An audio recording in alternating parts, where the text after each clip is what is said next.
প্রিয় BA six সেমিস্টারের ছাত্রছাত্রীরা, আজকে আমি যে বিষয় নিয়ে আলোচনা করব সেটি হচ্ছে তোমাদের যাদের হিস্ট্রি জেনারেল পেপার রয়েছে, paper code DSEB2, some aspect of society and economy of modern Europe 15 to 18th century, ইউরোপের সমাজ ও অর্থনীতি।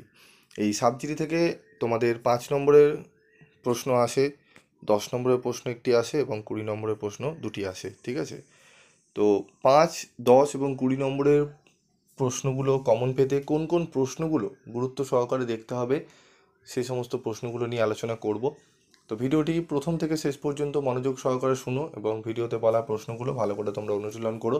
আশা করি তোমরা অনেকটাই উপকৃত হবে।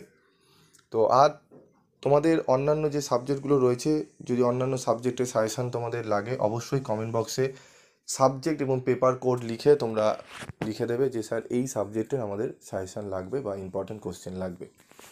তো কথা না বাড়িয়ে চলে আসবো মূল আলোচনায়। তো দেখে নাও, প্রথম ইম্পর্টেন্ট কোশ্চেন রয়েছে, ইউরোপের প্রথম শিল্প বিপ্লব সম্বন্ধে লেখো। ইউরোপের প্রথম শিল্প বিপ্লব সম্বন্ধে লেখো। ইউরোপের নবজাগরণে ফ্লোরেন্সের অবদান আলোচনা করো। ইউরোপের নবজাগরণে ফ্লোরেন্সের অবদান আলোচনা করো। ইউরোপে মুদ্রণ বিপ্লবের তাৎপর্য আলোচনা করো। ইউরোপে মুদ্রণ বিপ্লবের তাৎপর্য আলোচনা করো। ইউরোপের ধর্ম সংস্কার আন্দোলনে মার্টিন লুথারের ভূমিকা কী ছিল? ইংল্যান্ডে শিল্প বিপ্লব কেন হয়েছিল? বিজ্ঞান বিপ্লব বলতে কী বোঝো? ইউরোপের ওপর এর প্রভাব আলোচনা করো। মানবতাবাদী আন্দোলনের বৈশিষ্ট্যগুলি আলোচনা করো। ষোড়শ শতকীয় ইউরোপীয় অর্থনীতির ওপর মূল্য বিপ্লবের প্রভাব কী ছিল? পশ্চিম ইউরোপে সামন্ততন্ত্রের পতনের কারণগুলি আলোচনা করো। নতুন বিশ্বে স্পেনীয় সাম্রাজ্য কিভাবে একটি বিশাল ও স্থায়ী খনি অঞ্চলভিত্তিক জনসমাজে পরিণত হয়, এটি আলোচনা করতে হবে। উপনিবেশবাদের সঙ্গে সাম্রাজ্যবাদের সম্পর্ক নিরূপণ করো। ষোড়শ শতক থেকে ইউরোপীয় অর্থনীতির ভরকেন্দ্র কিভাবে ভূমধ্যসাগরীয় অঞ্চল থেকে আটলান্টিক সাগরীয় অঞ্চলে সরে যেতে থাকে। ভূমধ্যসাগর থেকে আটলান্টিক মহাসাগরের অর্থনৈতিক বিবর্তন সম্পর্কে আলোচনা করো। এটি সেম কোশ্চেনের অ্যান্সার হবে, 12 এবং 13 অ্যান্সার সেমই হবে প্রায়। ঠিক আছে, চলে আসবো এরপর গুরুত্বপূর্ণ 5 নম্বরের প্রশ্ন। মার্টিন লুথারের 95 থিসিস সম্পর্কে কি জানো? মূল্য বিপ্লব বলতে কি বোঝো? মানবতাবাদী শিক্ষার প্রধান বৈশিষ্ট্যগুলি আলোচনা করো। উত্তরের মানবতাবাদীদের অন্যতম পুরোধা ইয়াসমাস সম্পর্কে একটি টিকা লেখো।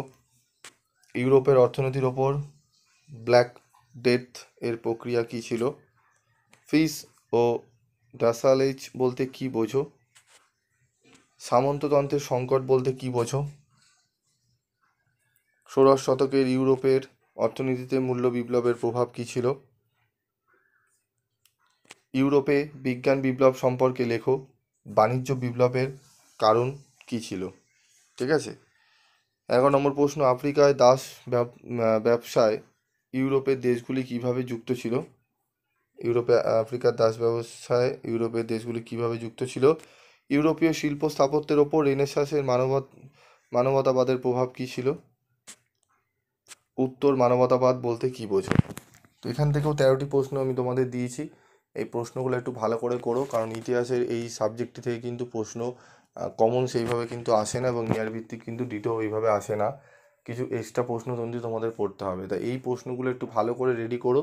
ঠিক আছে, এবং তোমরা তোমাদের যাদের যাদের বই রয়েছে তারা কমেন্ট বক্সে কমেন্ট করে জানাতে পারো যাদের বই রয়েছে, আর আমাকে টেক্সট করেও জানাতে পারো তোমরা কি বই কিনেছো বা কাদের বই রয়েছে। ঠিক আছে, জানাতে পারো। তো এই প্রশ্নগুলো একটু ভালো করে রেডি করো, দেখবে তোমরা পরীক্ষায় অনেকটাই উপকৃত হবে। আজকের মতো ভিডিওটি শেষ করছি, দেখা হচ্ছে পরবর্তী ভিডিওতে। সকলে ভালো থেকো, সুস্থ থেকো, এবং যারা এখনও চ্যানেলটি তোমরা চ্যানেলটি সাবস্ক্রাইব করে রাখোনি তারা সাবস্ক্রাইব করে রেখো। আরও বাদবাকি যে সাবজেক্টগুলোর অনেক প্রশ্নের উত্তরও নিয়ে আলোচনা করবো, তখন তোমরা নোটিফিকেশানটি পেয়ে যাবে যদি তুমি বেল আইকনে ক্লিক করে রেখে দাও। ঠিক আছে, এবং বন্ধুদের মধ্যে শেয়ার করো যাতে সকলেই উপকৃত হয়। আজকের মতো এটুকুই, দেখা হচ্ছে পরবর্তী ভিডিওতে।